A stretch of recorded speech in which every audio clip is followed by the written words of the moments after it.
নমস্কার বন্ধুরা, আমাদের ইউটিউব চ্যানেলের পক্ষ থেকে একবার স্বাগত। আজকে এই ভিডিওতে আমরা আলোচনা করব ত্রিপুরা বন দপ্তরের তরফ থেকে নতুন নিয়োগ শুরু হচ্ছে, যেখানে ফরেস্টার পোস্টে এবং ফরেস্ট গার্ড পোস্টে তোমরা চাকরি পেতে পারো। এবং এখানে শিক্ষাগত যোগ্যতা রয়েছে মাধ্যমিক পাস, উচ্চ মাধ্যমিক পাস। অর্থাৎ যদি তুমি মাধ্যমিক পাস করে থাকো তাহলে ফরেস্ট গার্ডে অ্যাপ্লিকেশন করতে পারবে, আর যদি তুমি উচ্চ মাধ্যমিক পাস করে থাকো তাহলে ফরেস্টার পোস্টে অ্যাপ্লিকেশন করতে পারবে। এবং যেখানে বেতন কাঠামো হচ্ছে 21,400 থেকে 67,900, অর্থাৎ ত্রিপুরা সরকারের লেভেল 7-এর তোমরা কিন্তু বেতন পাবে। তো সেক্ষেত্রে অত্যন্ত গুরুত্বপূর্ণ সরকারি চাকরি রয়েছে। এই ভিডিওটি পুরোপুরি দেখো, এই নিয়োগ সংক্রান্ত A to Z প্রত্যেকটি তথ্য নিয়ে আলোচনা করব। যারা ভিডিওটি দেখছো অবশ্যই লাইক করে দেবে, শেয়ার করে দেবে, এবং এই ধরনের নিয়মিত চাকরির আপডেটগুলি পেতে হলে অবশ্যই চ্যানেলটি সাবস্ক্রাইব করে রাখো।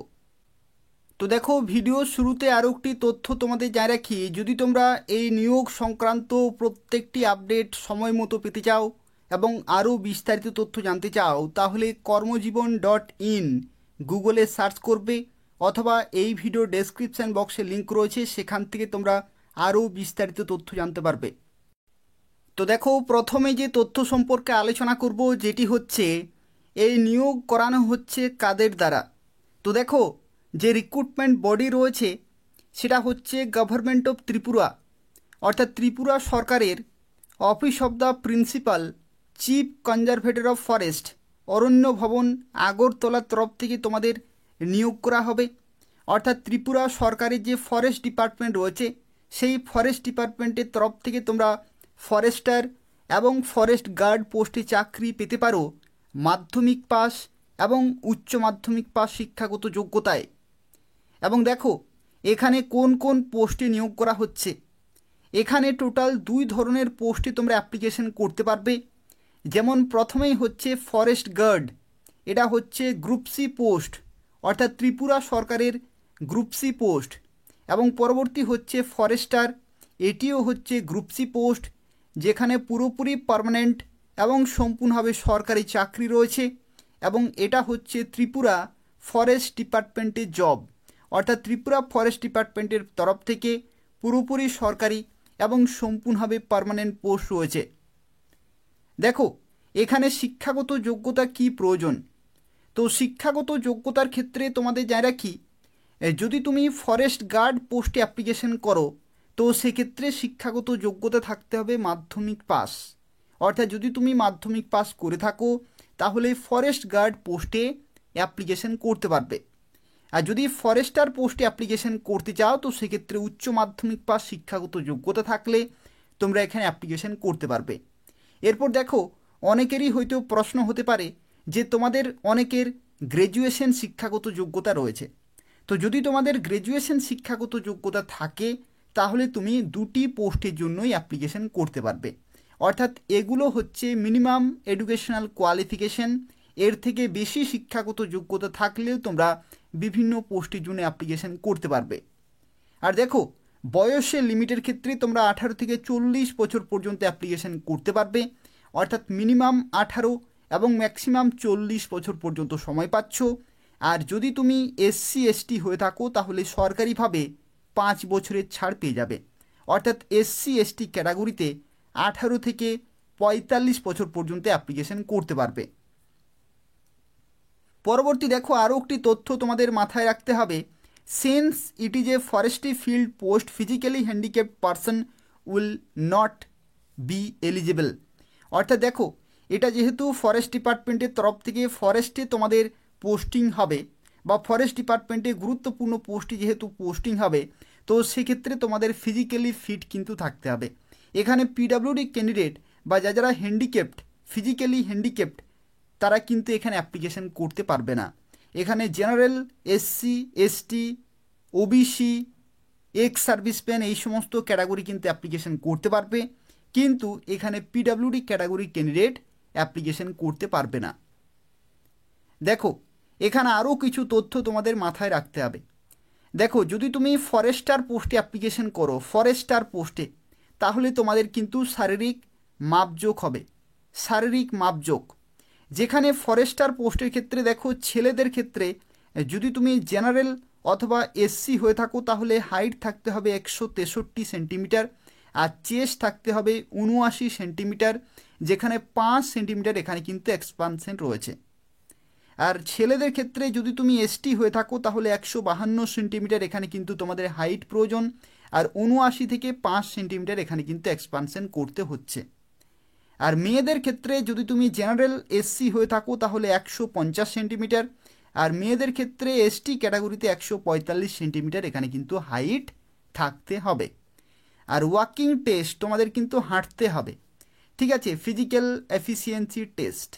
এখানে ছেলেদের ক্ষেত্রে দেখো 25 কিলোমিটার 4 ঘন্টাতে, আর মেয়েদের ক্ষেত্রে 16 কিলোমিটার 4 ঘন্টাতে কিন্তু তোমাদের হাঁটতে হবে, ঠিক আছে।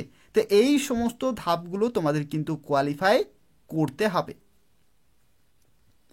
দেখো, যদি তোমরা ফরেস্ট গার্ড পোস্টে অ্যাপ্লিকেশন করো, অনেকেই ভাবছো যে ফরেস্ট গার্ড পোস্টে অ্যাপ্লিকেশন করবে, তো সেক্ষেত্রে যদি তুমি ছেলে হয়ে থাকো তাহলে জেনারেল এসসিদের ক্ষেত্রে 163 সেন্টিমিটার হাইট এবং 84 সেন্টিমিটার এখানে কিন্তু চেস্ট প্রয়োজন, 5 সেন্টিমিটার এখানে এক্সপানশন কিন্তু করতে হচ্ছে, অর্থাৎ 84 থেকে ফুলিয়ে 5 সেন্টিমিটার করে দেখাতে হবে।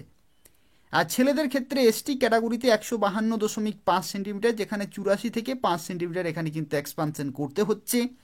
আর মেয়েদের ক্ষেত্রে যদি তুমি জেনারেল এসসি হয়ে থাকো তাহলে 150 সেন্টিমিটার হাইট, আর মেয়েদের ক্ষেত্রে এসটি ক্যাটাগরিতে 145 সেন্টিমিটার এখানে কিন্তু হাইট প্রয়োজন হচ্ছে। আর ওয়াকিং টেস্টের ক্ষেত্রে দেখো, ছেলেদের ক্ষেত্রে 25 কিলোমিটার 4 ঘন্টাতে, আর মেয়েদের ক্ষেত্রে 16 কিলোমিটার এখানে কিন্তু 4 ঘন্টাতে এখানে তোমাদের কভার করতে হবে। অর্থাৎ এখানে শারীরিক মাপজোক হবে এবং শারীরিক সক্ষমতার পরীক্ষাও কিন্তু তোমাদের হচ্ছে। আর দেখো, এখানে আরও একটি তথ্য তোমাদের জানিয়ে রাখি, সেটা হচ্ছে তোমরা কিভাবে অ্যাপ্লিকেশন করতে পারবে।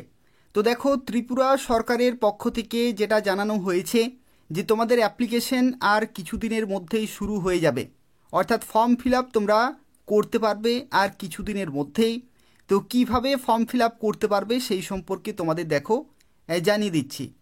দেখো, এখানে তোমরা যারা অ্যাপ্লিকেশন করবে, candidate should appear personally for submission of their application, অর্থাৎ তোমাদের অ্যাপ্লিকেশন কিন্তু নিজেদেরকে গিয়েই জমা করে আসতে হবে। When there initial physical measurement of height and chest will be recorded, অর্থাৎ তোমাদের হাইট এবং চেস্টের যে মাপজোক সেগুলো কিন্তু তখনই হবে যখন তুমি জমা করবে, এবং petitions accepted by the concern district forest officer if his or her age qualification other criteria as prescribed in this advertisement, অর্থাৎ বিজ্ঞপ্তিতে ঠিক যেরকমের বলা থাকবে সেই রকমভাবে যদি তোমাদের বয়স, শিক্ষাগত যোগ্যতা, হাইট, চেস্ট এগুলো যদি থাকে তাহলে কিন্তু তোমাদের অ্যাপ্লিকেশন ফর্ম কিন্তু গ্রহণ করা হবে। আর তারপরে তোমাদের যে ভেনিউ, অর্থাৎ কোথায় তোমাদের যেতে হবে, কবে যেতে হবে ইন্টারভিউতে, সেটা কিন্তু তোমাদের পরবর্তী ক্ষেত্রে জানিয়ে দেয়া হবে। অর্থাৎ অ্যাপ্লিকেশন তোমাদের যখন শুরু হবে তখন তোমাদের অ্যাপ্লিকেশন ফর্ম ফিল আপ করে সেখানে গিয়ে জমা করতে হবে, এবং তখনই তোমাদের হাইট এবং চেস্টের মাপজোক হবে, শিক্ষাগত যোগ্যতা, বয়স এবং আরও যে সমস্ত ক্রাইটেরিয়া রয়েছে সেগুলো চেক করা হবে। আর পরবর্তী সময়ে তোমাদের ইন্টারভিউতে ডাকা হবে এবং কোথায় যেতে হবে সেটা তোমাদেরকে পরবর্তী ক্ষেত্রে জানিয়ে দেয়া হবে। দেখো, তোমরা ফর্ম ফিল আপ করে কোথায় জমা করবে, ফর্ম ফিল আপ করে কোথায় জমা করবে, দেখো এখানে যদি তুমি ওয়েস্ট ত্রিপুরা জেলা থেকে দেখছো তাহলে এই যে অফিস রয়েছে ফরেস্ট ডিপার্টমেন্টে, সেই অফিসে তোমাদের কিন্তু জমা করতে হবে। সিপাহী জেলার থেকে দেখো এই লোকেশনে তোমাদের যেতে হবে, খোয়াই থেকে সাউথ ত্রিপুরা, গোমতি, ঢালাই, নর্থ ত্রিপুরা এবং দেখো এখানে আরও যে সমস্ত জেলাগুলি রয়েছে, উনাকটি, এই সমস্ত জেলাগুলি থেকে তোমরা যারা দেখছো এই যে নির্দিষ্ট ফরেস্টের যে অফিসগুলি রয়েছে সেই অফিসে তোমাদের গিয়ে কিন্তু জমা করে আসতে হবে। এখনও পর্যন্ত অ্যাপ্লিকেশন শুরু হয়নি, কিন্তু যেটা সূত্রের মাধ্যমে জানা যাচ্ছে যে আর কিছুদিনের মধ্যেই কিন্তু অ্যাপ্লিকেশন তোমাদের শুরু হয়ে যাবে। তো সেক্ষেত্রে সুবর্ণ সুযোগ রয়েছে, তোমরা কিন্তু এখন থেকে প্রিপারেশন চালিয়ে যাও। প্রিপারেশন অর্থাৎ তোমাদের জানা রাখি, এই যে তোমাদের হাঁটতে হচ্ছে, এই যে তোমাদের হাঁটতে হচ্ছে 25 কিলোমিটার 4 ঘন্টাতে, এগুলো কিন্তু প্রিপারেশন শুরু করে দাও। তার কারণ হচ্ছে প্রিপারেশন যদি তোমরা করে রাখো তাহলে যখন তোমাদের পরীক্ষা হবে তখন কিন্তু খুব সহজেই তোমরা এটা কোয়ালিফাই করতে পারবে। এক জায়গাতে একটি মাঠে বারবার কিন্তু তোমরা প্র্যাকটিস করবে। 25 কিলোমিটার যাতে কভার হয় 4 ঘন্টা কিন্তু রয়েছে। প্রথমে তোমরা 1 ঘন্টা বা 30 মিনিটের জন্য প্র্যাকটিস করলে, একই রকমভাবে 1 ঘন্টা, তারপরে 2 ঘন্টা, তারপরে 4 ঘন্টা, এরকমভাবে কিন্তু তোমাদের প্র্যাকটিস করতে হবে যাতে পরীক্ষার সময় কোনো রকমের কিন্তু সমস্যা না হয়। খুব ভিডিও শেষে আমি তোমাদের দেখিয়ে দিচ্ছি, এটা হচ্ছে অ্যাপ্লিকেশন ফর্ম এবং এটা হচ্ছে 2017 সালের যে বন দপ্তরের তরফ থেকে ফরেস্টার পোস্টে নিয়োগ হয়েছিল সেই নিয়োগের ক্ষেত্রে এটা হচ্ছে অ্যাপ্লিকেশন ফর্ম। একই রকমভাবে 2025 সালেও তোমাদের যে নতুন বিজ্ঞপ্তি আসতে চলেছে সেই বিজ্ঞপ্তির ক্ষেত্রেও এই রকমই একটি অ্যাপ্লিকেশন ফর্ম থাকবে এবং সেই নির্দিষ্ট অ্যাপ্লিকেশন ফর্ম তোমাদের ফিল আপ করে নির্দিষ্ট ফরেস্ট অফিসে জমা করতে হবে। এটা হচ্ছে 2017 সালের অ্যাপ্লিকেশন ফর্ম। এখানে দেখো তোমাদের একটি তথ্য জানিয়ে রাখি, যখন তোমরা নতুন অ্যাপ্লিকেশন ফর্মটি পাবে ঠিক এই রকমই কিন্তু ফরম্যাট থাকবে। কিভাবে অ্যাপ্লিকেশন করতে হবে সেটা আমি তোমাদের এই ভিডিওর মাধ্যমে জানিয়ে দিচ্ছি। দেখো প্রথমে তোমাদের লিখতে হবে টোকেন নাম্বার। যখন তুমি জমা করতে যাবে তখন কিন্তু সেখানে টোকেন নাম্বার দেয়া হবে এবং নির্দিষ্ট ডেট কিন্তু তোমাদের এখানে লিখতে হবে, to be allotted by the department যেরকম তোমাদের নির্দেশ দেবে সেরকমভাবেই কিন্তু টোকেন নাম্বার এবং ডেট এগুলো কিন্তু লিখতে হবে। আর দেখো তোমাদের এখানে বলা হচ্ছে নেম, নিজের নাম লিখতে হবে ব্লক লেটারে, ক্যাপিটাল লেটারে কিন্তু লিখতে হবে। ফাদার্স নেম অথবা হাজব্যান্ড নেম এখানে লিখতে হচ্ছে। Permanent address, contact detail, mobile নম্বর এবং এডুকেশনাল কোয়ালিফিকেশন এগুলো কিন্তু সঠিকভাবে যা কিছু দেবে প্রত্যেকটি পরিষ্কার পরিচ্ছন্নভাবে কিন্তু লিখতে হবে। আর রিসেন্ট পাসপোর্ট সাইজ ফটো কিন্তু এখানে অ্যাটাচ করতে বলা হয়েছে এবং তার সাথে সাথে duly signed by the candidate তোমাদের কিন্তু সিগনেচার করতে বলা হয়েছে। ক্রস সিগনেচার কিন্তু এরকমভাবে করতে হবে। আর দেখো এখানে শিক্ষাগত যোগ্যতার ক্ষেত্রে তোমাদের যেহেতু উচ্চ মাধ্যমিক পাস হচ্ছে এখানে শিক্ষাগত যোগ্যতা, তো সেক্ষেত্রে মাধ্যমিক এবং উচ্চ মাধ্যমিক এই দুটো কিন্তু তোমাদের অবশ্যই মেনশন করতে হবে, মাধ্যমিক এবং উচ্চ মাধ্যমিক। প্রথমে তোমাদের মাধ্যমিকের দেখো এখানে এই ঘরটিতে লিখতে হচ্ছে প্রত্যেকটি তথ্য এবং তারপরে উচ্চ মাধ্যমিকের প্রত্যেকটি তথ্য কিন্তু লিখতে হবে। আর তার সাথে সাথে দেখো এখানে আরও একটি তথ্য বলা হয়েছে যেটি হচ্ছে তোমাদের অভিজ্ঞতা যদি থাকে তাহলে দেবে, যদি না থাকে তাহলে দেওয়ার কোনো প্রয়োজন নেই। এখানে দেখো বলা হচ্ছে ইফ এনি, যদি থাকে তাহলে দেবে। Whether belongs to SC ST যদি তুমি হয়ে থাকো তাহলে কিন্তু self attested copy of certificate if applicable. যদি তুমি SC ST হয়ে থাকো তাহলে SC ST যে সার্টিফিকেট সেটা কিন্তু সেলফ অ্যাটেস্টেড করে তোমাদের জমা করতে হবে জেরক্সের আকারে। সেলফ অ্যাটেস্টেড অর্থাৎ সিগনেচার করতে হবে।